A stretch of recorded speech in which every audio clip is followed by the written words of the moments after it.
Yani sesi var. Şimdi sen şöyle durdun ya. Hanım dedin ya öyle. Bırak. Buyur hanımı. Böyle hani gariban gibi ya böyle eziş büzüş yani.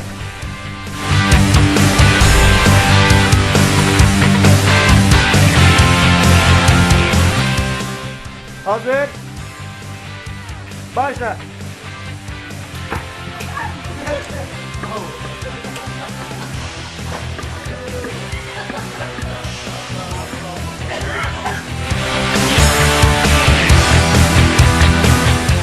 Yapıyoruz. Prova yapıyoruz. Prova yapıyoruz. Başla. Gelelim.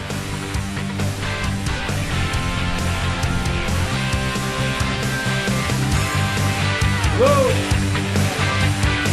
Yalnız hafiften basıyor.